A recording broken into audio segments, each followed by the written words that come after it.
Welcome to the Dawg Chug. Roger, Ross, and Ed. How's it going, everybody? Fantastic.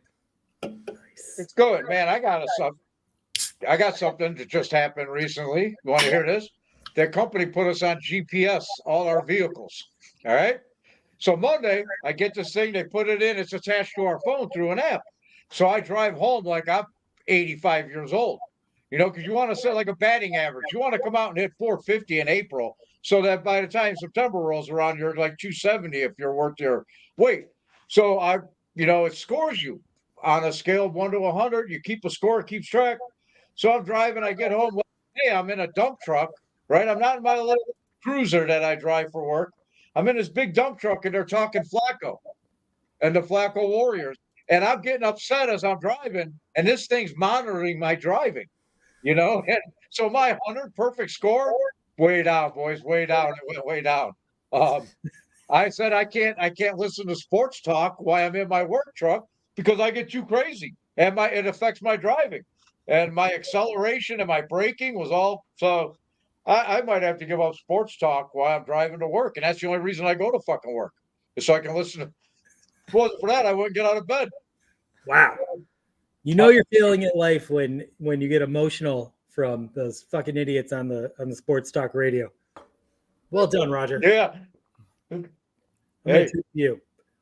Yeah. Well, I do have a perfect score. I should say, Roger, I'm sorry about your driving and your perfect score, but I just want to say this, shout out to my son, the Central Ohio flight. I walked into practice. He's had practice 2 times this week, Monday and Wednesday, and they all love me. They throw up the Ed sign, they love me and I love them. So shout them out. And that's what I'm doing. I got it. But I walked in, they give me the ball Monday, splash from the corner, 3-pointer. Today, they give me the ball, top of the key, splash, 3-pointer. I think I'm starting to become Isaac Okoro. I can't wait to talk Cavs basketball later on in the show. Wow. Way to follow up Roger's nice. funny story and energy. Was Roger's funny, or was it more just kind of more of that rage stuff he's doing? No, he wasn't really talking about how awesome he is. He was just kind of like relaying a funny story. Yeah. He seems well. I think we'll get into that later about his rage. I think it has to do with his rage. All right. Well, let's get to the Dawg Chug update. We got a lot of news. We got to update our fans. It's a big week, free agency week. So, Roger, why don't you take it away? All right. There's going to be a cold read. I didn't even look at this one. Let's see what's in the news. The Browns made some moves in free agency. All right. I want to take an opportunity here to give my thoughts on one of the moves in particular. The Browns had an amazing backup that loved his city, could throw touchdowns at will, had songs written about him, and was so excited to return. But instead, the Browns brought in creepy Jameis Winston. Now, I can understand why Watson wanted him, since he's weak and insecure, knowing the fans would be chanting for Flacco every Sunday, as well as the fact that Watson needs a rape buddy to take turns playing lookout. But I can't understand why AB would go along with it. Well, it turns out this acquisition came straight from the top. That's right. D. Haslam's piss fantasies gotten stale ever since Jimmy started having prostate problems, and she's heard Jameis is an even bigger freak than she is. So she wrote the check herself, bought a bunch of bottles of champagne, and she covered her sex dungeon in plastic sheets. Wow. You really get the exclusives on the Dawg Chug. That's awesome. All right. Ross, I think you got one. Yes, you just threw me off there by editing the doc last second. Cleveland Browns defied their usual practice of signing a big name within the first few hours of free agency by opening by getting off to a slow start. That all changed when they re-signed Corey Bojorquez to a massive 2-year contract extensions. Negotiations were said to be excruciating, and many times it appeared the Browns were poised to lose their punter. But that all changed when Barry discovered Corey was the mastermind of a human trafficking operation that destroyed the lives of thousands of innocent women, and AB did whatever it took to get that guy. Wow. Shenanigans is going to have a couple tweets about that one. Boy, oh boy. Wow. Ed. Despite taking the Browns to the playoffs with a 5-1 record, the Browns decided not to extend Joe Flacco an offer. Instead, brought in Jameis Winston. That's why they didn't bring back the quarterback that had the Browns offense cruising. AB said, to be honest, we're very confident in the team surrounding our quarterback and believe that Joe or Jameis would do an equal job leading our team to victories, but it ultimately came to wanting to piss off that little shit shenanigans on X by bringing in another guy with multiple allegations. We did a poll of what his first virtue signaling post would be, and everybody put in $50 for the guest. And let's just say Callie Bronson got a little nice bonus this week. Nice. All right. Not just a couple years ago, Baker's career was headed to the dumpster after he was cast off the Browns and traded to Carolina, where he sucked so bad they cut him and eventually signed a one-year deal for like $5 million with Tampa. Fortunately for Baker, the division was so bad and a hot stretch snuck them into the playoffs, and he actually won a playoff game and was given a $150 million contract extension. Asked how he's going to celebrate, Baker said, I couldn't be happier. I believed in myself when nobody else did. I worked my ass off. And now I'm just so excited to get back to coasting through life, cheating on Emily, and transforming back into Fat Baker. Fat Baker. Yeah. Can't wait till that Twitter account's back. Ed, you got one more? I do. The Cleveland Browns signed Jameis Winston, and now with him and Deshaun Watson and the Browns are teaming up with a charitable organization called Interception. Every time the Browns QBs throw an interception, $100 will go towards a charity worth $1,000 if it's a pick six. The mission of Interception is to raise money for overpaid athletes to pay off their sexual assault accusers. With both QBs having to shake off rust this upcoming season, it looks to be a record-breaking year with contributions. Wow. Well done. Turnovers, anyone? Okay, now I think that's the most exciting part of the show. Roger's top 10. Man, we write these, we do these, and I started off, of course, I want to get into Watson and Flacco, but something else, other things are going on in football. So these are the top 10 reasons why Russell Wilson will fail in Pittsburgh. And we're going high tech. I didn't have any more index cards, so we're gonna go high tech, no index cards tonight. Number 10, Save the environment. Steelers country. Steelers country, let's ride. Just doesn't work, Russ. Number 9, new city, same douchebag. Number 8, wife Kiara. Is that how you pronounce it, Ed? Sierra. Oh, like the spring. Automatic. It's a soft C. Wife Sierra will hate Pittsburgh. Too many ugly people. Number 7. He has no more goodies. My goodies. My goodies. Number 6. 3 Rivers for 3 whacked out recovery water save me stories. Number 5. Will put too much pressure on himself trying to live up to the legend that is Kenny Pickett. Number 4. He insists on having an office like in Denver, so they cleared out a storage closet that used to house Roethlisberger's NDA files. Number 3. Drinks of terrible towels are brand names for disposables used to clean a dog's ass. Number 2, Mike Tomlin has been jerking off to a 2006 People magazine picture of Wilson's wife for 18 years, and he can't wait to meet her.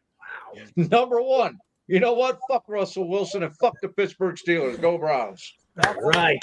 That's it. That was exceptionally well done, Roger. Thank you. Fuck the Steelers. All right. Cheers.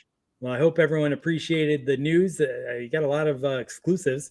All right. So, Ed, he's temporarily coming in now that we can afford a 4th member.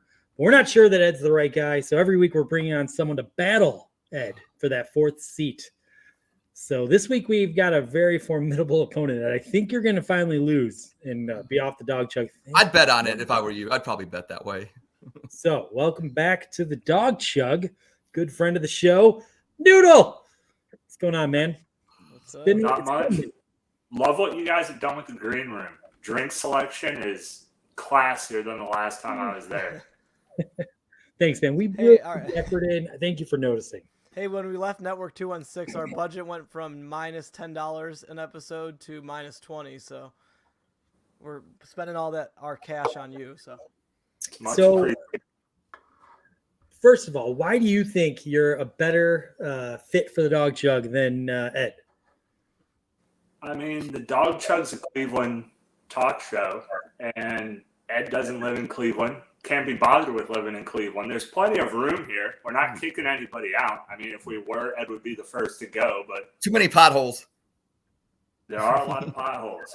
Yeah, but as you know, if you want to be Dawg Chug, you got to be Cleveland, not Ed in Columbus. You know, he can be the part-time guest, the buck nut, whatever.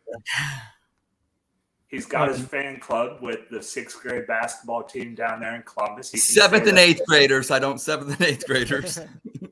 7th and 8th grade. Sorry. Thank you. Almost KB.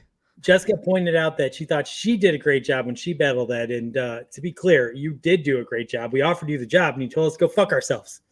Yeah. Anyway, Ed, why do you think you're better than Noodle? I don't see, this wasn't about I told you 2024 was all about fun.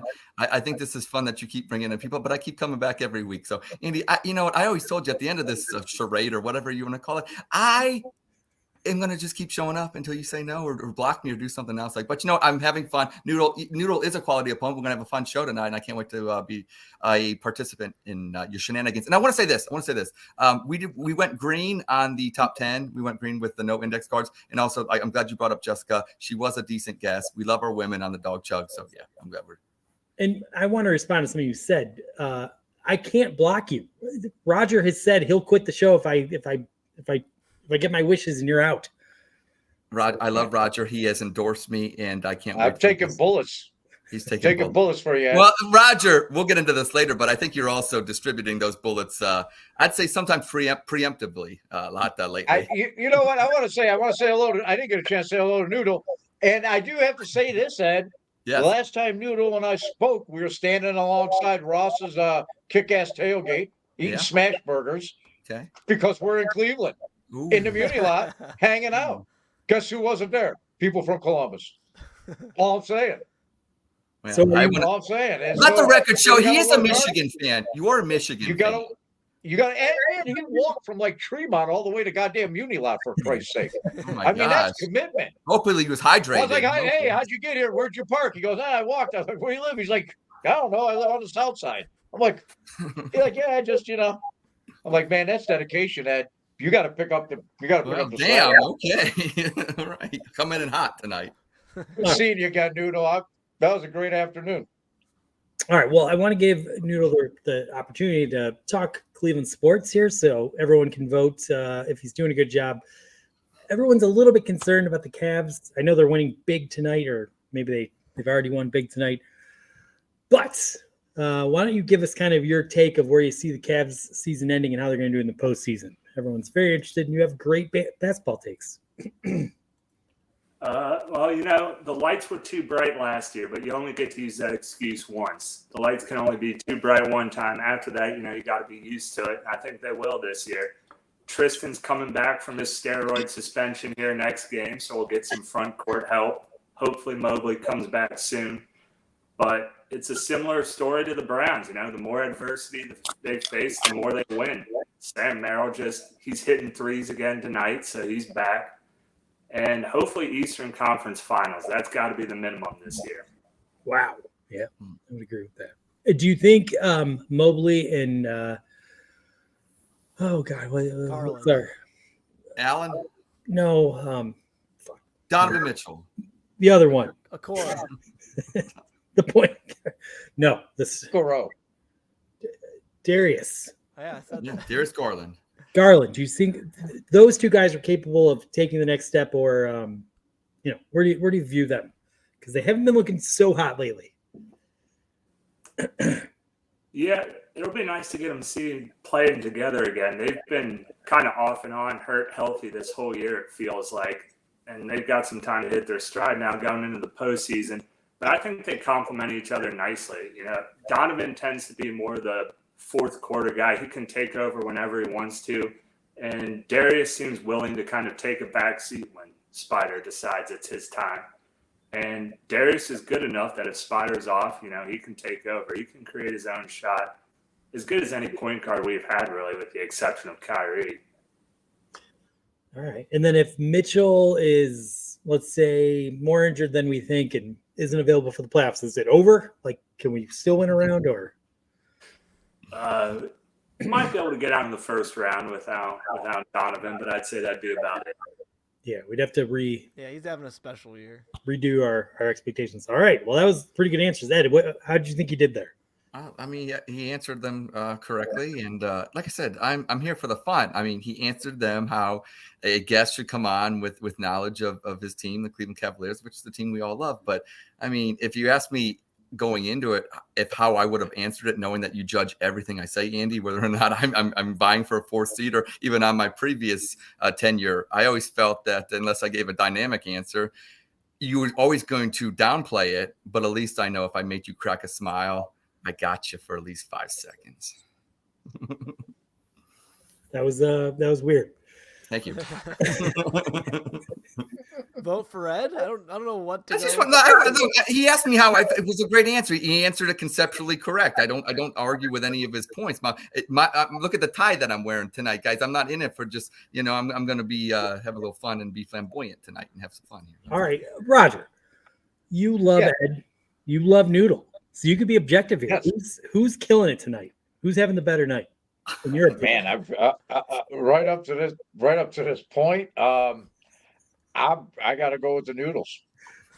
Wow, and it's just, Ed, it seems like you're grasping for answers right now, and you seem a little. You're not. Did you want me to answer the question? I'm kind of confused, Andy. Did you actually want me to answer your question or just judge his answer? Because I feel like now you're getting mad at me because I didn't answer it. I'm not getting mad at you. I'm just trying to, You're judging me. Look, we're trying to determine who should get the 4th seat. So I'm asking questions to facilitate that. You don't need to get all. Oh, you're trying to make it look fair. I get it. I appreciate that. You're trying to make it look fair. All right, he's doing better now, Roger. I think you agree with that. All right, you're doing great.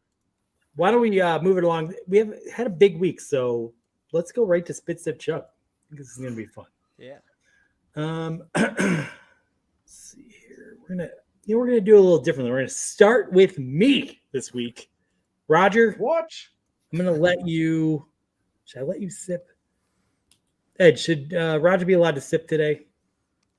I think, yeah. I think it's gonna help us out in the long run. If you know, yeah. I think it's gonna build up to that crescendo that is the end of the show. I think, yeah, let them, because you know what? I disagree. Now that I think about, I kind of know a little bit what's going on. I say, you know what? No, it's either chug or spit. Chug or spit. All right. So very fair. You're doing a great job with it tonight. Okay. So the statement is the Browns have had a disappointing free agency period this year so far. And I'm going to spit on this. Yes, this wasn't a flashy free agency period, but I think they're doing exactly what they needed to do. They brought back the defensive linemen. They're replacing players that might not have been good enough to get us where we want to go. I wasn't expecting them to go bring in a huge big name. So I think they're just kind of, as they say, hitting base hits. They might not be hitting the home run, but I think we have enough players on this team, enough talent that we don't really need to hit the home run. Obviously, everyone's going to talk about the quarterback decision. I think we're going to get into that a little bit later. But I think they're doing a good job. This wasn't the offseason to go crazy. They didn't go crazy. They're being responsible. I know the division's getting a lot better quickly, but I don't want the Browns to spend $1 trillion and kind of ruin the long-term vision. So, Ed, we'll go to you next. Whoa! This is Andy. He's getting crazy tonight. He's going starting first, kicking it down. I mean, this is looking like the Golden State offense until 2016, and the Cavs stopped it. But here, I am also spitting, and here's why. I am not disappointed at all about this free agency period for one reason only. The Browns are drama. And I want to point this out to everybody that's been coming at me on X lately. Whether you think I'm a Baker bro, which I never was. I got receipts. I made Cheesecake Factory jokes, but he never blocked me. Deshaun did. Okay, so here's the deal. I am not going chasing and going after Watson Warriors. I post little things because I like to have fun. 2024 is all about fun, but you guys are just bringing it, and Rodgers getting involved, and this is, you know what? I hope it kind of, goes down a little bit, but no, I'm loving this. I'm loving this interaction. The Browns are drama. It's like, why do we watch the WWE? Because it's drama, and that's what the Browns are. There's only one Super Bowl champion every year, but the Cleveland Browns are the champions of drama. They probably 10-time Super Bowl champs or drama champs going back. I mean, we got think about the Browns in the last 10 years, the different eras that we've had. The Browns have always been relevant. I've always said we could be a shitty team and nobody cares about us. But we're not a shitty team anymore. But we're a decent team. But you know what? The drama still is top notch level. So you know what? I'm spitting in. This is fun, guys. Right. Don't hate me on that. Stop hating me. I don't hate the Browns. Hey, Ed, the WWE is going to be in Cleveland Brown Stadium this year. SummerSlam. Okay? Yes. Hey, good job. Get something out of that building before you get a new venue. That's so yeah. Get your money's worth. Wow. Okay, that was intense. Ed doesn't hate the Browns, but he does like attention. So he would rather have attention than. I want to win too, but it's Cleveland. I feel like it's hey, come on.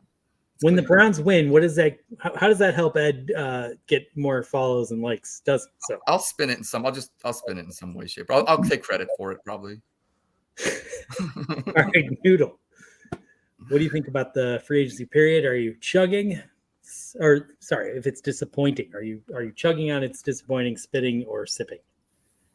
We'll spit on it.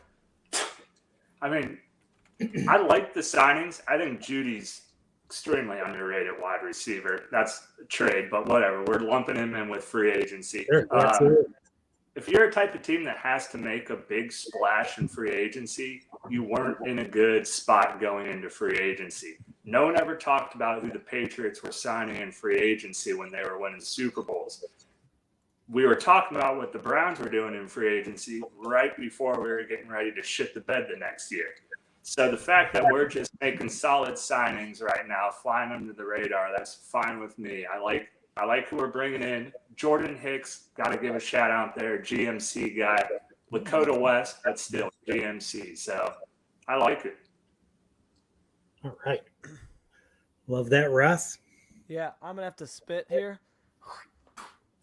And I guess I'm going to go the route of this is a chance to praise Andrew Berry for what he does in free agency, because free agency where he's great, he might not be hitting home runs with the draft all the time. If you look at his first draft, we only have our first and second pick from that year because we didn't re-sign a bunch of free agents. But that's okay because he makes up for it in trades. He makes up for it in finding free agents from other teams that gave up on players or didn't want to sign players they had. And I think we did the right thing. Like, this free agency is all about maintaining that awesome defense we had last year. We're pretty much returning almost all of our starting defense. We don't have Taki and Phillips, but we're still got our core there. We got our two ends coming back, obviously Miles and Za'Darius. So, I don't think it's disappointing at all. And there's always that next opportunity to finish free agency in the draft where AB's great at making moves too. Like, because you know what I'm learning, maybe we should always trade those draft picks and get players. So we still might have a couple more moves on draft day, because why the hell would you draft players if you're not good at drafting? But he's pretty good at finding the good talent in the top rounds, but later rounds, yeah, let's toy with that and see what happens. All right. Roger, is it a clean sweep? You know what, Ed? First of all, you were fired that time. You were back to Ed. You were back to Ed, but it don't fucking matter. I don't care. I'm not counting it because you won't allow me to sip on this one. And this is a perfect sip. This is a perfect sip. And I can't do it because I want to spit because you get Hurst back, you get Smith back, and Jordan Hicks. Defense is what we're going to need this coming season to win any games. And you want to know why? You want to know why? Because I'm chugging on this. We're all in. Yes. Because what fucking nightmare am I waking up and Jameis Winston is one of our free agent acquisitions, let alone that I'm arguing about for 2 days. What nightmare am I in? We're the best player out there available to put on your roster for this upcoming season as a backup wasn't put on a team. I don't even want to get just. That's what makes it disappointing for me. That I think they bent or knelt to their star quarterbacks, ego, and just crumbled. They crumbled. So, but on defense, and that's how we're going to win. Because honestly, it don't matter. Jameis Winston, Watson, when he decides to play, it don't matter because if we're going to win, it's going to be defense. Because any decent quarterback can win with this defense if they're on and they're healthy. So I'm chugging on. It was a disappointment that they didn't take the best player out there to fill a position of need. And that was backup quarterback 2. Okay. Well, wow. We won, Andy. You made me choose between spitting and chugging. Roger had to, you know what? I think the crowd got to see him chug. I think the answers are only going to get better from Roger. Nice. Yeah, I agree. And it's good that we have diversity in this show. All right. Statement number 2. Ed, we're going to start with you on this one. With the Browns bringing back their free agents on the defensive line, we will have another top 5 defense this season. Well, I'm gonna chug on that one real quick. I'm going to answer it real quick. Yeah, I think their defense is really good, and they're bringing back, and it's the second year of Jim Schwartz. The only thing they have to do is not make sure they don't give up 30 points on the road. You know, your defense can travel on the road, but you fix that up. But this gives me more time to talk about, hey, Noodle, you mentioned Lakota West, right? Lakota West. Now I'm going to talk about, I was there last spring for a basketball tournament. I want to talk about first-class trolling. So I'm in Lakota West, or that suburb or whatever like that. I'm at a Roosters, but the other Roosters, I forget what the name of it is, but there's another name for Roosters down in Cincinnati. It's affiliated, but I'm there.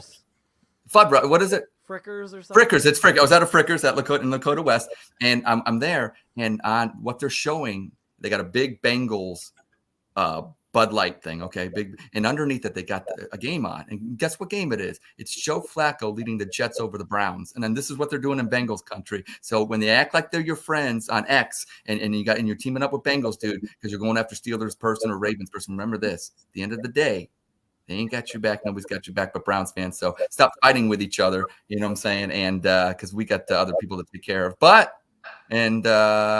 it. So never mind. Done. What does that have to do with Spit Sip Chug? I answered it. I wanted to tell because he mentioned Lakota West. I'm giving shout out to Cincinnati, the Cincinnati area. Ross, that you guys love Cincinnati so much. Even though you guys are Clevelanders, make fun of me, say I'm in Columbus, but you guys are the real Cincinnati. How do I know that you're really not closet Bengals fans? We don't know. You guys could have been converted. And what's a Bearcat? It's a fictitious animal, Andy. They go to a school with a fictitious animal, and they're going to come back and say they're Cleveland, loyal to Cleveland now? How do we know? I can mute you. Well, it took this long to mute me. Freedom of speech. Wow. Yeah, I don't even know what to say. Ed, I was chugging. I chugged. I answered the statement with a chug. How many Mountain Dews have you had today? I have. All right. Noodle. What do you think? The Browns still going to have a top defense this year? I'll sip on this one. I don't know if it comes down to the defensive line as much as the other positions. That's why I'm sipping on this one. I think it's more of the backfield. It's a passing league. Emerson came in right away, stepped in, and was one of the most productive defensive backs in the league. As a Browns fan, a lot of times we've seen quarterbacks that are just flash in the pans. Way back in the day for us old folk, Anthony Henry came in, picked everything off his rookie year. I think 12 interceptions. And then after that, kind of fizzled out. Brandon McDonald, fantastic rookie season. Couldn't cover anybody the rest of his career. One of my personal favorites, Eric Wright. Loved the guy, but kind of struggled towards the end of his run. So the defensive backfield needs to stay at the top of the league if the Browns are going to have a top 5 defense. Myles Garrett is going to get after the quarterback. We all know that. The question is the DBs. All right. Ross. So, Ed, you decided, was it spit or chug just for Roger? Or... It was only for Roger only. It was only okay, for Roger. Yeah, I'm going to have to join Noodle in this similar argument for sipping here. Because I do love that we kept our defense the same. I think the defense will be top 5 this season.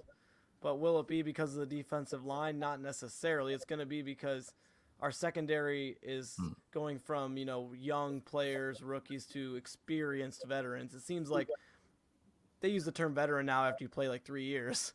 And all of our secondary is at that point where they're going to enter their prime and make that next step. We were already seeing it with Grant Delpit last year, and, we have our other reliable young players already too. So it's going to be the whole package, not just the D-line. The D-line is a big part of that, obviously, because of Myles Garrett every single year. But if Za'Darius just keeps it up, that's something. But you got to still – I can't bank on the defensive tackles having a similar type year like I can bank on Za'Darius and Myles. Yep. All right. I love what the Browns accomplished last year on defense, and I love that we pretty much brought everybody back. I think we're poised to have a a similar year defensively. The one thing that really concerns me, though, is like if you look at the quarterbacks we faced in 2023 versus who we're going to face this year, it's pretty intimidating. And we kind of saw quarterbacks pick us apart when we played the good ones. I think a lot of our production came because we played against a lot of backups and we're in a lot of good situations, and they feasted. They capitalized on those situations. I don't know that we're going to get the same opportunities this year. I do want to point out with Martin Emerson, Noodled, yes, there have been other guys that had amazing years like Henry with all those picks, but Martin Emerson is just such a physical cornerback. I have no doubt he's going to continue to be a good player. I know he had a frustrating game in the playoffs, but I think that was the exception to the rule with him. So I'm very confident in him, very confident with the defensive line. Hopefully we can add some more speed with the linebackers. So yeah, I think that I think we're going to have a very good defense, but I don't think it's going to be top 5. So I'm actually going to go ahead and spit on this one. Roger. Man, I don't know, man. I can't sip on it, so I guess I'm gonna chug on it. They brought back 2 of the pieces. I think the biggest piece is the linebacker that they brought from Minnesota. I'm thirsty. I'm gonna chug just to chug. Probably say something contrary. But I was with Ross. I think they're talking about this today on the radio. Who's going to wear the green sticker? You know, who's out there? Is Larry Walker is bouncing back and forth. The one safety who was here that left that was 1 year in and out from LA. He had it on for a while when Walker was hurt. John But anyway, John I Johnson, think this John, year, whatever. you're right. I think this is the year that Grant Delpit gets it and keeps it. And he's back there running that defense. That's what I think is going to be the key to the defense this year is the defensive backfield and our safety position with the undrafted Buckeye, who just blew everybody away. We got Hickman? 3 talented, 4 talented safeties back there with McLeod. But I think Grant Delpit is the key, and he's going to be the leader of that defense. It's going to come through this year. Did McLeod, did the safety, did he have more contract left? I don't know. He got hurt, and I hope so, man, because he played a big role. Well, I he haven't was. looked into that. For some reason, I assumed he was one of those 1-year deals, but I haven't heard anyone talk about him. So, Yeah. all right. Yeah, I don't know if he's on a 1-year deal. So, okay. So every year the Browns, since the Browns have signed Watson, they've restructured his contract. We haven't seen him restructure it yet. So the statement is they're avoiding restructuring him because they have little faith in his long-term future, and they want to get off the contract as quickly as possible instead of pushing it out into the future. Noodle, we'll start with you.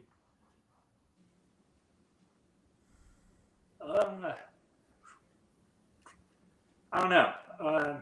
We'll just go ahead and we'll chug it just because that's the only one I've got left.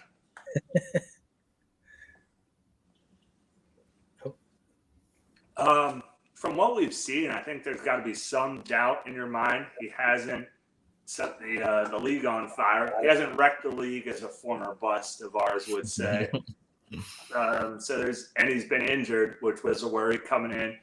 Hurt his throwing arm, doesn't have an amazing arm to begin with, so that's also got to be a concern. So that might be it. I mean, I'm not a front office guy. I don't pretend to be. I'm not one of those people on X that thinks they're a GM. So I have no idea what Barry's doing financially, but I think there could be some legitimate concern about his future.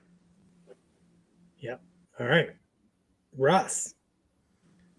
Oh man, I guess I'll have to chug on this one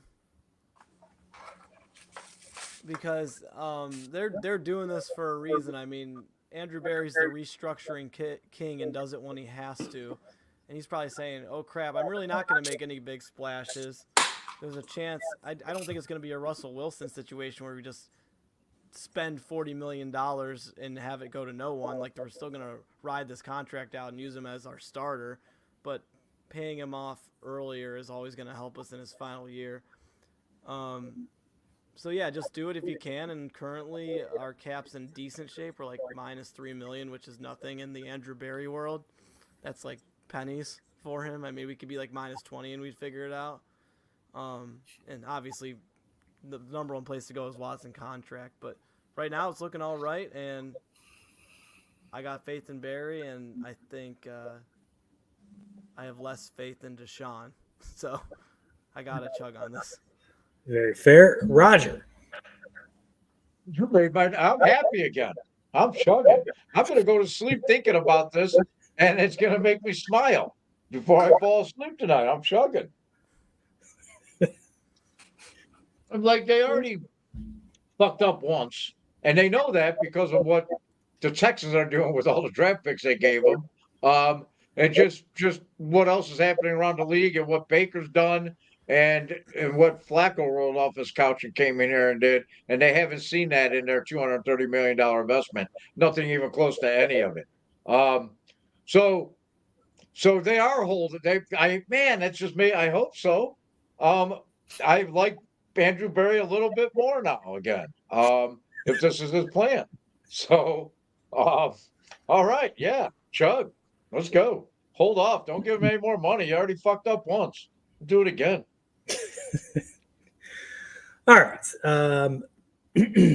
For me, I definitely think Andrew Barry's only going to pull that lever when he needs the money. And if right now they can bring in who they want, who they think adds value, who they're getting good deals for, they don't need to. They're not going to do that. But having said that, I mean, look, they're only going to restructuring contracts of guys they believe have a long-term future with the Cleveland Browns. Denzel Ward, Myles Garrett, those types of guys. They're not going to do it with someone like Nick Chubb or, Bitonio, who's getting up there, in my opinion. Because if you restructure those guys and then a year later, you got to move on from them, that's when you get yourself into a lot of problems, like the Broncos did with Wilson. So all I'm trying to say is, yes, I think it's very fair to say they're concerned about Deshaun Watson and, if he can get back to being the player that he was. I believe they have a plan. They hope they're going to be able to execute that plan, but they are not. I wouldn't say they're like going to put all their chips all in on this hand, for example. They're going to be a little bit more reserved, and he might not be the guy to get the restructure. So I am going to chug on this one. Yeah, chugging. Ed. I'm gonna sip on. I want to chug because I think how I feel my sentiment is more towards the chugging aspect. But since I'm gonna be like Andrew Barry in the front office and look over the language that you have on that statement and just break it down that way, I have to sip. Here's the reason why. I think when you say avoid restructuring because of little faith, I think it's not. It's like halftime of the contract. It's a 5-year deal going into year 3. This would be like that. This is a show me year, and that's the reason why they're kind of know what they're doing in free agency and everything. Because I think if Watson has a great year, guess what, guys? Guess what? They're going to extend him, and it's going to be great. And if he doesn't, well, they may even extend him another year, or they may just say, it depends how bad it is. It really comes down to what he does this year. So that's why I'm sipping on it. But it's smart by the Browns to do this. And I think with the guaranteed money that we gave him, we've afforded, I think, enough goodwill with Watson and his agent to realize that he has to know that this is a make or break year going into whether or not to be. Maybe Watson doesn't even want to be. Who knows? At the end, what I'm saying? Who knows if he doesn't want to just move on? Because you see quarterbacks that move like Kirk Cousins and stuff. It's not like they don't get paid. Not like he has to stay in Cleveland. He may want to be done well. Who knows? So yeah, that's why I'm saying. Okay. Make or break year. Yeah. I mean, he's already banked 200. He's got enough money to pay a guy on Twitter to block me. That's how much fucking money Watson's got.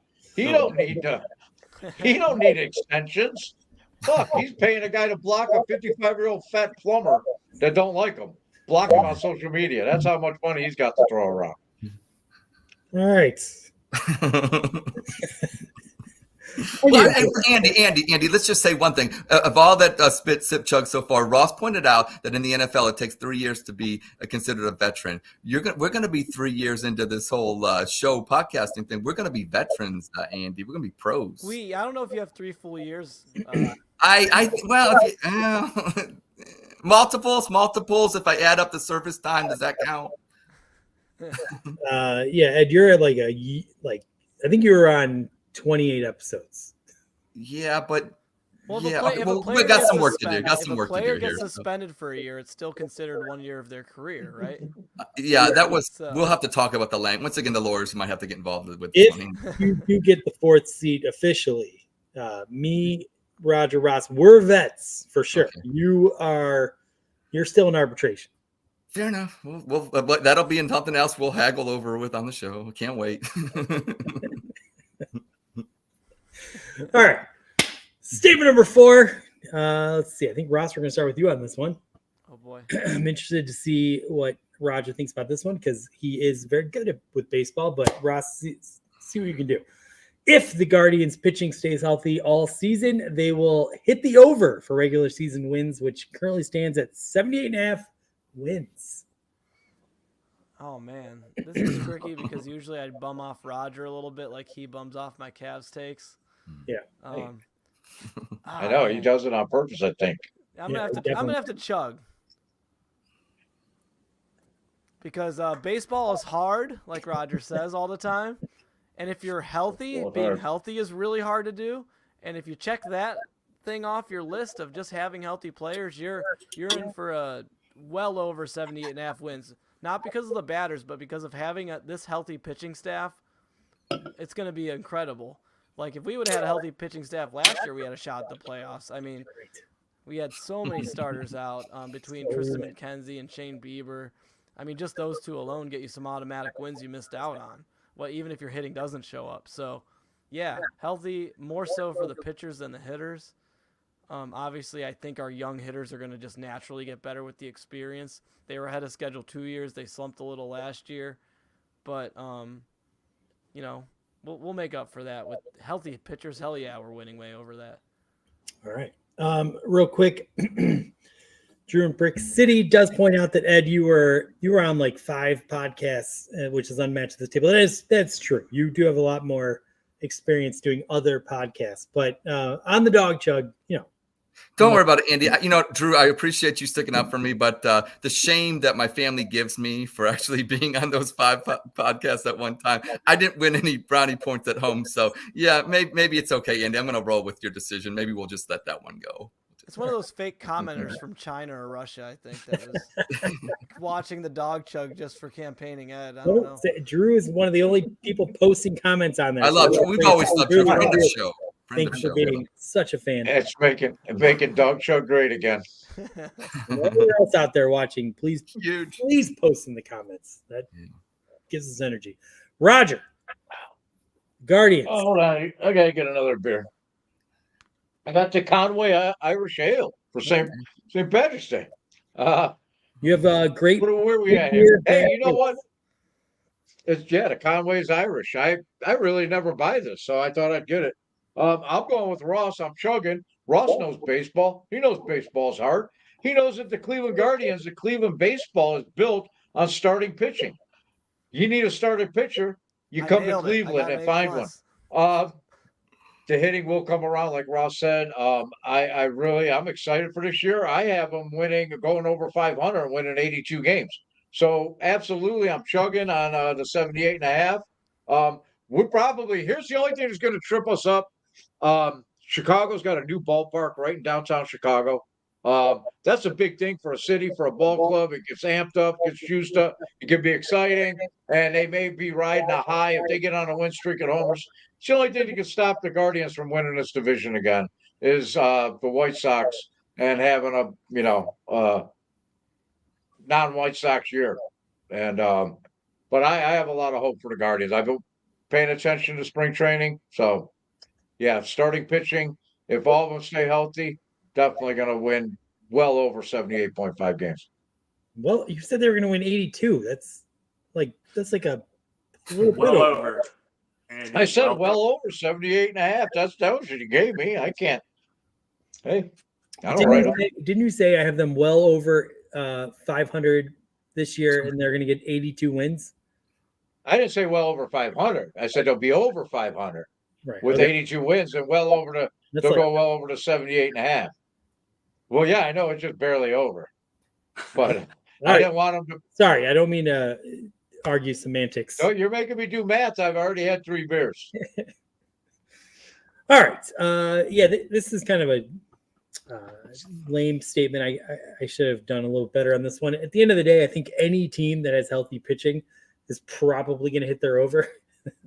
Guardians, their strength is their pitching, I would say. So clearly, if they stay healthy, yeah, I would absolutely expect them to crush that over, because most teams do experience a lot of injuries at the pitching. So yeah, I'm going to chug, I think, on this one. Yeah. Yep. All right, Ed. I'm going to chug on this one. But I just want to ask Roger a question. When Andy gave me the option of asking you between sip and chug and being able to sip, and I said you couldn't have that option. Now, I think of most of the questions, if not all of them, you've chugged. Is this a better show, Roger, because of the actions that you're taking with your statements? Is that fair? I think that's a fair statement. Okay. Hey, look, we're all having fun tonight. I'm glad. Between me and you making Dawg Chug great again, yeah, tonight's been a smash. Huge success, but also be a huge success if the Guardians pitching stays healthy next season. Yes, they're going to hit over their 78.5, because let's be real, the people that make these lines realize that the Guardians hitters, well, they're non-existent, considering they finished last in home runs last year and second to last the year before. Everybody knows in Major League Baseball that the Guardians can't hit it over the fences, so it doesn't really matter about that. So but yeah, they'll stay healthy this year. They'll get over 78.5, and you know what? Let's just say this. In 1997, they got 86 wins and won the division. I think they'll get 86 to 87 wins next year. That will be good enough to win the division. I think the division is shit, and that really helps us out. So, all right. Good job, Ed. Man, I'm surprised Ed didn't flash his Clippers credentials. We'll get to that. We'll get to a point in this process where I will have to bring out the heavy artillery. Okay. Fair enough. Noodle. I'll go ahead and chug on.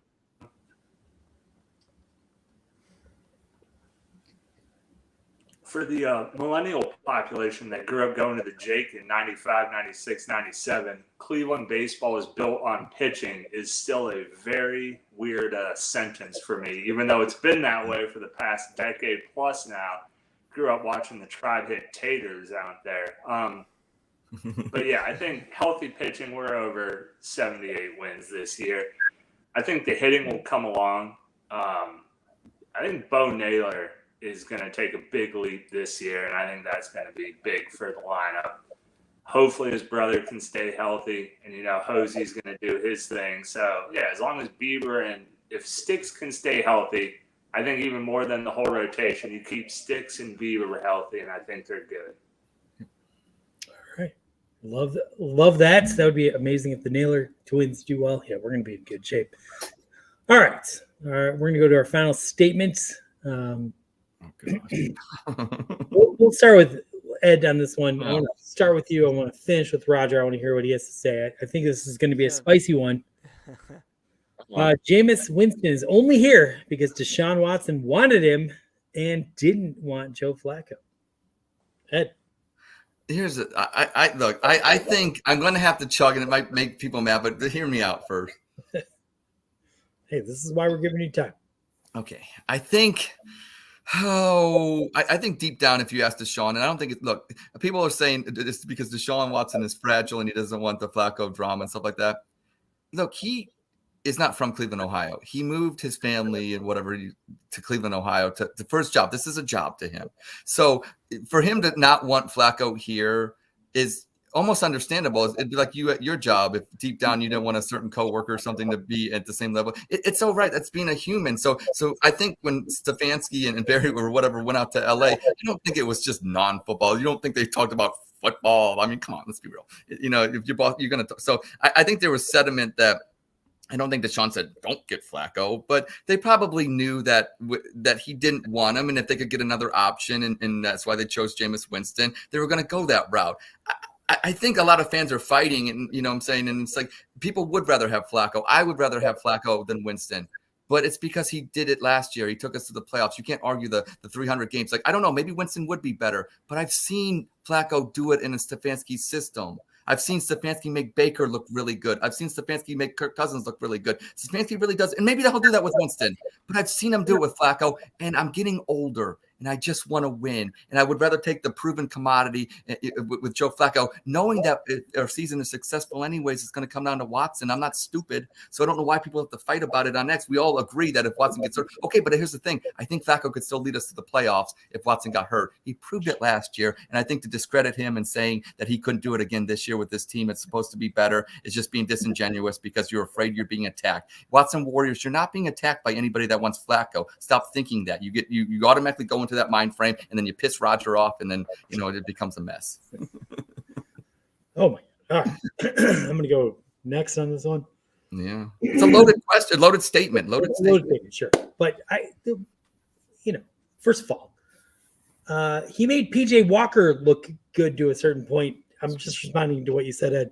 Yeah. I think the Browns staff has a lot of confidence in what they're doing. And, I also want to respond to the Browns looked incredible for those 5 games, but I can't help but feel like it was catching lightning in a bottle. Like we played weak opponents.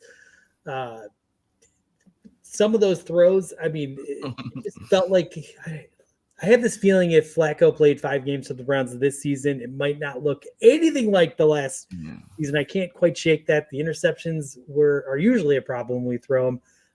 For Flacco, they weren't because we just kept scoring touchdowns, which was That's right. I don't want to take anything away from that, but essentially, look, at the end of the day, I'm going to answer it like this. I believe that the GM and the head coach have a lot of credibility in this organization, and what they say goes. And I just think they objectively looked at these 2 guys and said, the one fits the offense a little bit better. What Watson does a little bit more similarly, and also AVP made Flacco look good as far as I can tell. He's not here anymore. They're trying to do something completely different than what we were doing last year, it seems like. So maybe they just didn't think Flacco was the guy to unleash that. And if he had to come in for 4 games at a crucial stretch, he's not going to get the job done like he did last year. Maybe they see Jameis Winston. And I just want to finish this is if you're a little bit worried about Watson's career moving forward, you're going to have to find an answer. And I'm not saying like there's a 10% chance Jameis Winston's going to turn into a starting quarterback like, God, who was the guy from the Oakland Raiders that came out of nowhere and was awesome later in his career? Oh, like Derek Carr? way earlier, like late 90s. Oh, Gannon, Rich Gannon. I'm not saying he's going to become Gannon. Yeah. But there is a chance that could happen. So I think if you're the Browns, you want a guy that has potential, that is a little bit younger. And look, let's be honest, Jameis Winston's played for 2 shitty teams, in my estimation. Yeah. Maybe things are a little bit better. So for all these reasons, I'm saying that Andrew Berry and staff were on board, and I think they were the ones that made this call.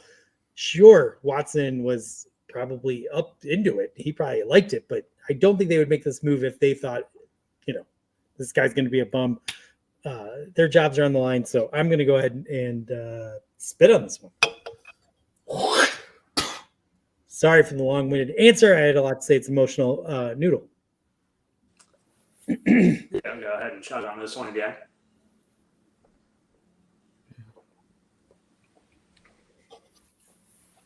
Of course, it's because Watson didn't want Flacco back there. If you're a starting quarterback, last thing you want is people turning on you the second you make one bad decision. And that's what's going to happen if Deshaun Watson's out there. He throws a pick, people are going to be calling for Flacco.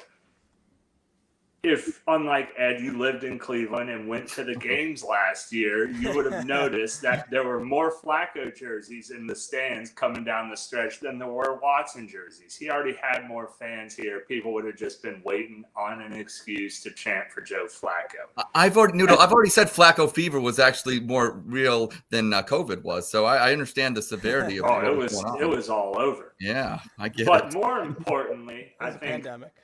reason 1B was people were in Muni lot last year. They saw Ross's tailgates. They thought the food Huge was tailgate. lacking a little bit, and they said, you know what this party needs? Crab legs. You know who loves crab legs? Jameis Winston. It is crab leg season in Muni lot. Whatever you think of the quarterback, it's time to party. Okay. All right. Noodle, well So done. noodle. Ross, Oh man, it's really tempting to chug on this mainly because you know my stance on the whole Deshaun signing and the way he acts on Twitter. I want to bring that up. But no, behind the scenes, I do get a little crazy about Watson, but I don't do it in the public, kind of like. I'm out here taking all the bullets for you. I just want you to know that. Yeah, you're taking them. You're taking them one by one. Wait, didn't you lose like a finger or something? I'm always waiting for Ross to come to my aid, and he never shows up. Oh, hey, I got a sock. Look at business to- shenanigans. I got shenanigans riding shotgun. Hey, I got a sock business to run. I can't be losing customers now. point. And you know what those Deshaun fans do with their socks. Anyways, I'm sipping though because I strongly agree with the fact that Deshaun did not want Joe Flacco, but he could give two shits who the backup was. I don't think he had any say in Jameis Winston. He just pretty much told AB and Stefanski, just don't bring Flacco. He's the people's people. Don't bring him back. I don't want to hear those chants like Noodle said. SummerSlam. Heck, at SummerSlam, you might even hear some Joe Flacco chants. That's how crazy Flacco fever was. But no, he could give I'm sipping just because there's no way he said, oh, get Jameis Winston, because Jameis has probably got more potential to do something decent than a real, like, traditional backup. So that was definitely a Stefanski and AB decision. If Watson had a decision, he'd say, go get a crappy quarterback so that I look amazing. That's why I give you credit, Andy, for bringing me back like this. I mean, a lot of people would say I am like bringing back Joe Flacco. I don't know if I'll stay, but I am like Joe Flacco. Okay. I don't know how to respond to that. Roger, let's hear it. Let's go. You know, this is a trap question for me, man, and it's a trap question. You know what they should have done? Is they should have gave Deshaun Watson a list of 4 guys. Who do you want as your backup? Flacco, of course, on it. Winston, we'll put Winston on it. And you know what? I'm not against. I wanted Winston over Baker Mayfield after he threw up all over Green Bay back on Christmas Eve 3 years ago. It's not even the Winston thing so much. They both throw the football to the other team all the time. He's got 99 career interceptions, Winston. But it's not. They should have gave Watson a list of names and say, here, who do you want as your backup? And if he doesn't circle Flacco, that's not the guy I want lead my football team. Because you know what, man? You're gonna look. How about the guy in Step Brother in Ricky Bobby? He come all the way, quit Formula One, come all the way to America to be challenged by the best. And Watson should have said, I want that back behind me because I'm going to be better. You know what? If you win week 1, you don't have to worry about it, Watson. You win. You don't have to worry about Joe Flacco if you do your job. You know, but he wouldn't pick that. He picked Watson, he's just here collecting a paycheck. He don't give a shit. He don't even want to play. He's like, I don't know what Roger First in Cuyahoga Falls is arguing about. I don't even want to fucking play. I hope that Watson doesn't get hurt all year. You know what they should do is just move on. Just cut time right now. What about Justin Fields? They didn't even make a play for Justin. You want to stay? Okay, you want somebody that plays like Deshaun Watson does? Why don't you give up a 3rd-round pick and bring in Justin Fields and let him back and have some hope for the future? If you're that confident in this system and what you're presenting to the other 52 men on the roster, who do you think they want to see in the huddle in November? Fucking blizzard. You're playing Pittsburgh with Russ, and fucking Tomlin is winning with Kenny Pickett and fucking dented head Mason Rudolph, and you don't think he's going to win with Russell fucking Wilson? Who do you want in the huddle? Jameis Winston? or Joe fucking Flacco in November against Pittsburgh because Watson's on the IR, who's played in the AFC North, who knows the system better than Stefanski does because he played in it because it's Kubiak's system, and he's an MVP of a goddamn Super Bowl. But let's take Jameis Winston, and maybe he can get us some fucking crab legs shoved down his fucking pants and get a little towel to cover it. I'm done with all of it. I'm chugging. Yeah, he brought him in because he needed somebody behind him to just say, "You're so awesome, Deshaun. You're so fucking awesome." If they were serious, they would have went and got a young kid like Justin Fields to come in that needs a good coach and a good offensive line and have a future beyond extending Deshaun Watson again. But they took the easy route. They might as well have just got Josh fucking Dobbs. I'd rather have Josh Dobbs. At least Josh Dobbs is fucking an intelligent cowboy. Okay. Whoa. Wow. I think we got to put that up for a chuggy. Oh boy. It was the biggest thing I ever did 2023 rage moment. Well, that was Spit Sip Chug. Roger, I gotta whatever. Here we go. I didn't want to get into this, but I gotta call you out a little bit. I mean, some of the things you said. Sorry, I'm drinking. Yeah, let's drink some more. Yes, I would. That'll help. I would love to have Justin Fields as our backup, but like Justin Fields doesn't want to be a backup. That would be a crazy situation. And what do we have to give up to get him? I think it would be a lot. It would second round pick to bring him in to fuck up the fact that you're paying a guy $60 million over the next 3 years, whatever it is. That would be a disaster. Now, I have no idea if Deshaun Watson's gonna pan out over the next 3 years or not. But like, let's just be honest.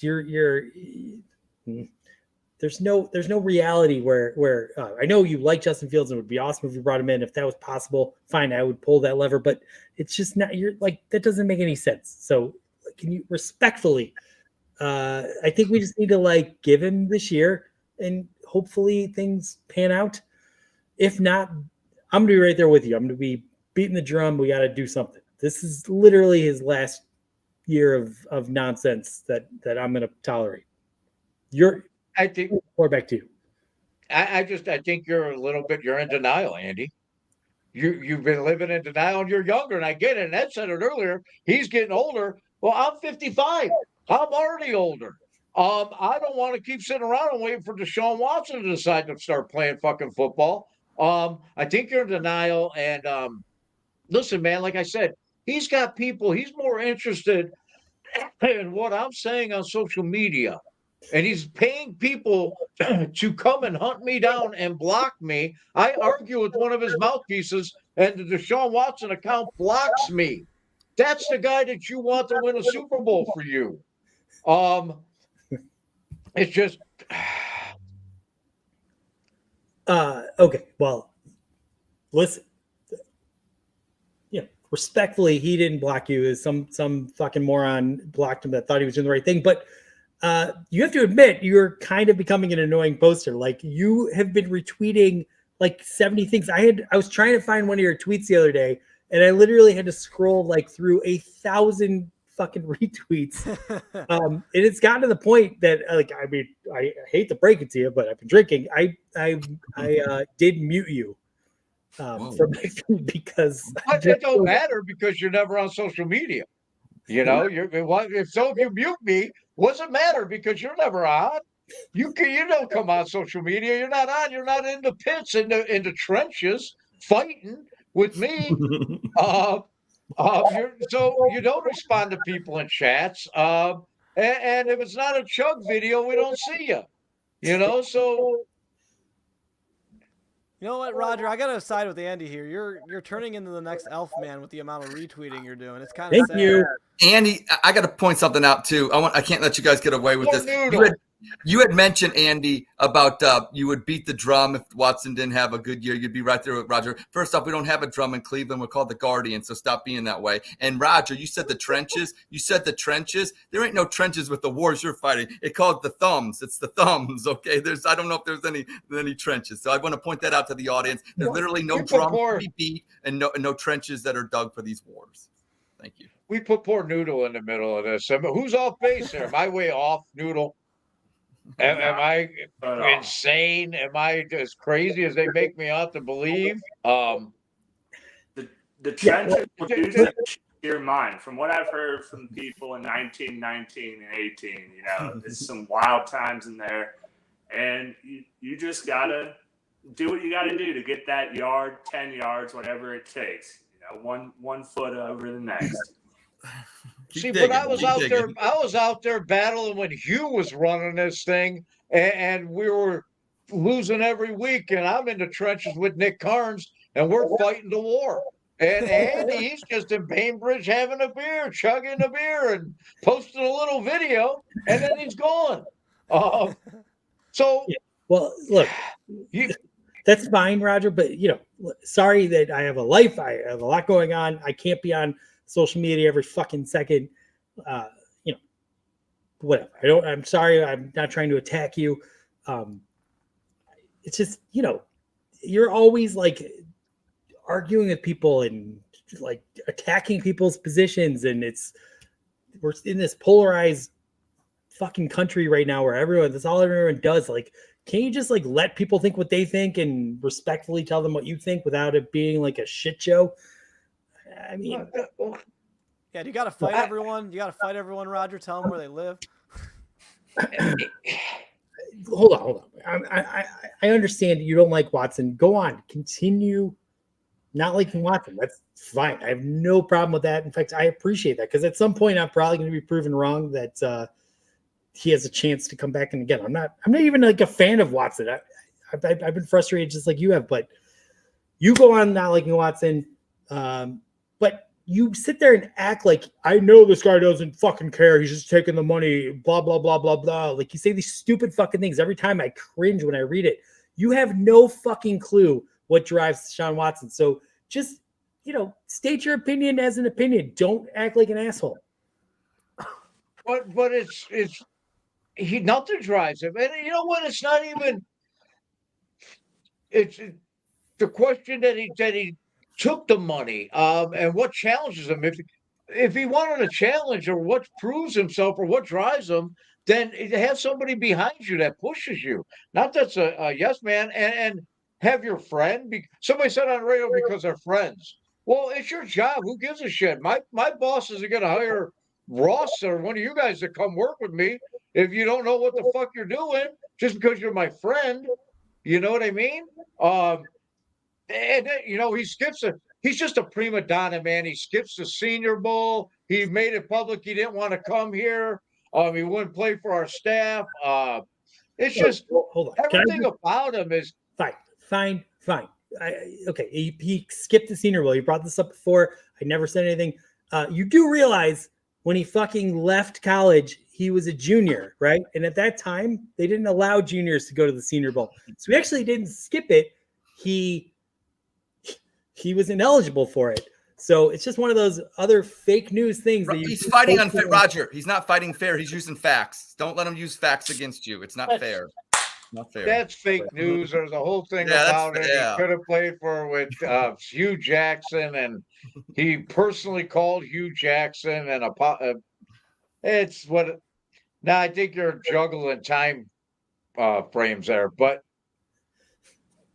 I don't know. Stop the count. He's trying to confuse you with the truth, Roger. He's trying to confuse you with the truth. No, it's condescending. Kind of condescending and just like, oh, well, this is, and just like pacifying me. And you know what?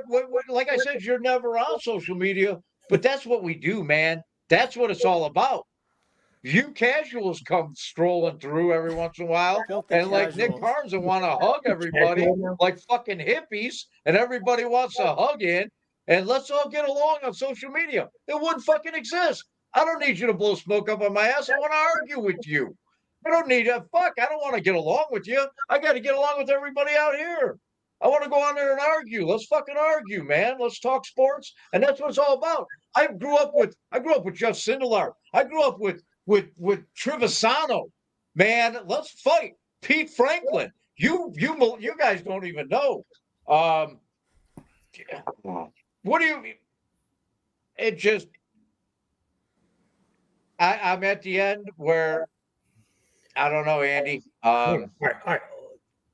You know what? Sorry, I'm.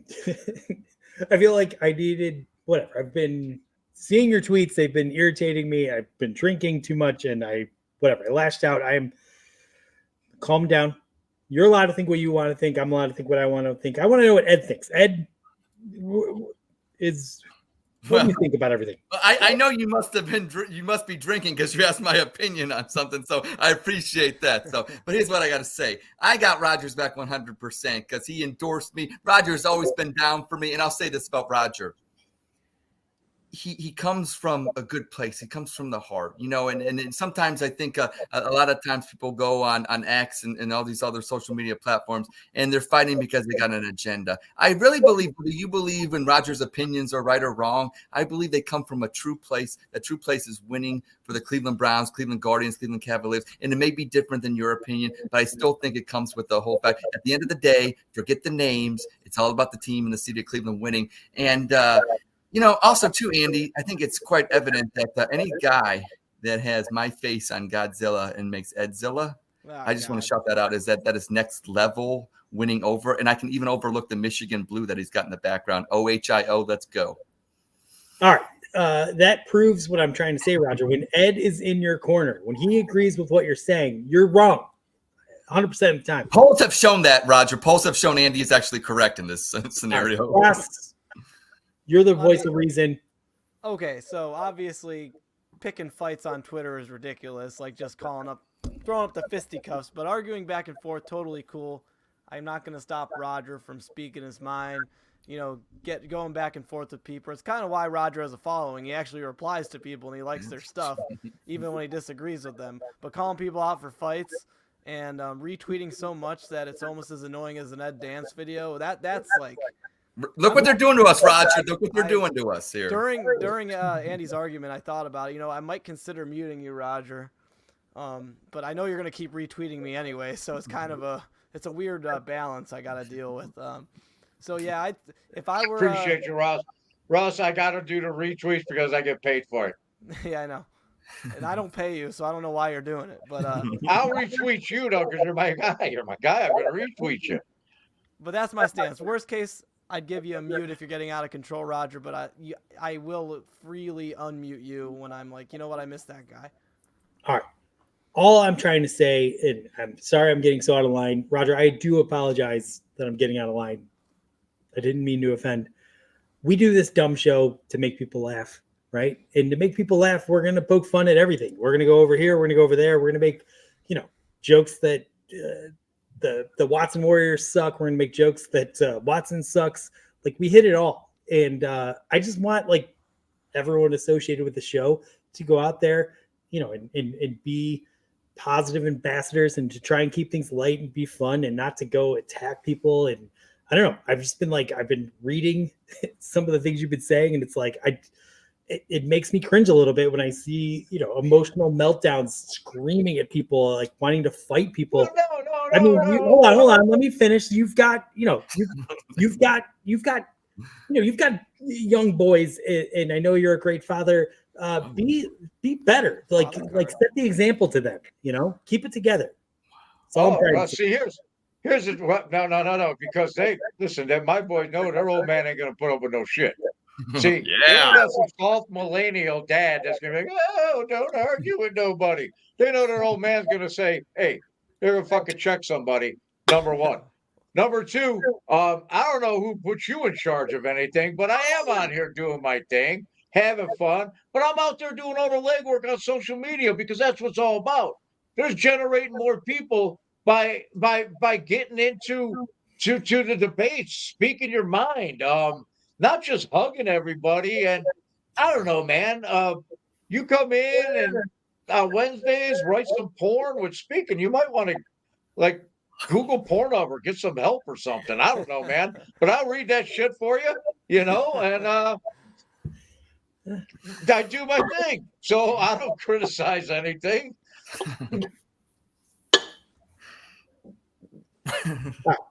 Wow. Let me try and explain it like this. You've tweeted at this individual a lot, like you like him. I don't understand, but Adam the Bull, right? He is incredible when he talks about baseball. Like I'm right on his wavelength.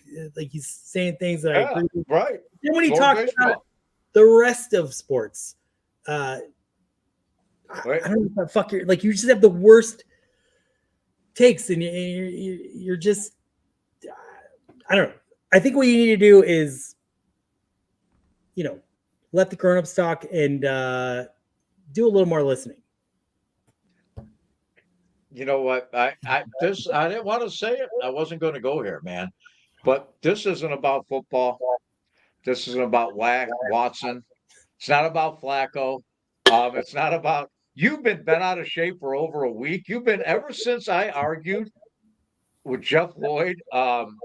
You've been bent out of shape, and I don't know. I'm a professional troller, Andy. You don't want any of this. I went to work on a guy on a Friday. By Sunday, he was sitting in a corner in a padded room, tweeting out, "I'm sorry, guys. I'm sorry to all his people." Meanwhile, they're DMing me like, "Hey, man, we know we're on your side," because they didn't want this smoke. Ed, tell him. Ken Carmen, he publicly, Roger, hey, I respect you. I don't want any of this smoke. I don't tell you. I'm the juice here, Andy. You don't want any of this. Wow. You don't want any of this. On social media, they know me. I'm the guy that's out there in the trenches. Jeff, that's your dude. Were you on his podcast? Is that your dude? Or did he like one of your chugs? Or I don't know. Maybe are you like in the pocket with Watson He's calling you a dick rider. Are you calling him a dick rider? Maybe comment on one of your chug videos. I don't know what any of this is. You got this love affair with Jeff Floyd. You've been on me forever since. You know what? I can't do hold on. another Let me say something, Roger. You've been amazing. Everything has been great, but I don't know what the fuck's happening. I don't know if you're angry, but yeah, I would rather have Jeff Lloyd on the show than you right now. You should. You know what? You should get a podcast. It should be dick riding with Jeff Lloyd and Deshaun Watson chug and do that one because I'm done, man. I'm done. Whoa. Whoa. Man. Whoa. Sudden. Andy, does this mean that I'm going for the third seat or the fourth seat now? Which is you're auditioning still. Settle down. Okay, fair enough. I'll let it play out. And after you siding with Roger so much there, that's gonna be a problem.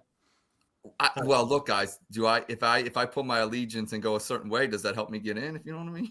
I love Roger, but I also love me some me here. More FaceTime. I'm just saying. We can talk something out back room here. Well, I guess is this like the most awkward Dawg Chug ending ever? Are we just gonna feel like sign off or not as awkward as earlier ones where I've made it very. What just happened? Sounds like he's the opposite of a Watson warrior, or he's going back to his Cleveland roots. I don't know. He grew up in the streets.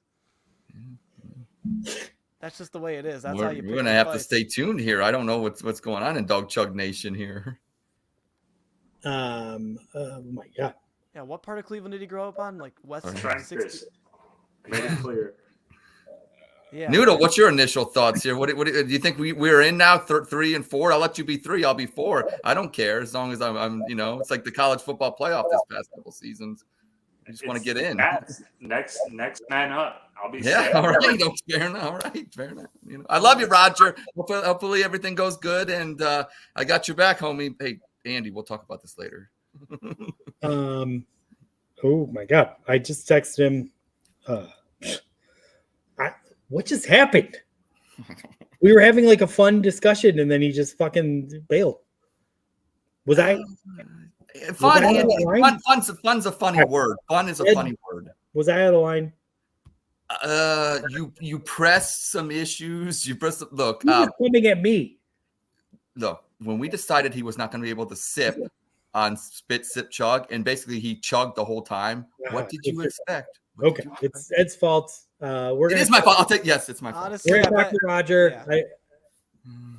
Roger probably thought we weren't live, knowing him. Well, that could He be probably true. woke up from a nap and he's like, "Wait, I thought I was just fighting with Andy, and now this is all going to be all over YouTube and X." Yeah, this shit was live. It was live. Sorry, I don't know. I guess this has been a bit of time coming. I should have called. I wanted to call him today and talk to him, but I didn't have time. But okay. You might need to make time. Yeah, I should have made time. So this is on me. I apologize to all the fans that had to witness that. Noodle, I apologize to you. I guess, go Browns. This is really, Drink them if you got them. It's empty, but I got one. Any final thoughts, Noodle? Go Everything Bearcats. sports. Yeah. Go Bearcats. Go Bearcats tonight. We can worry about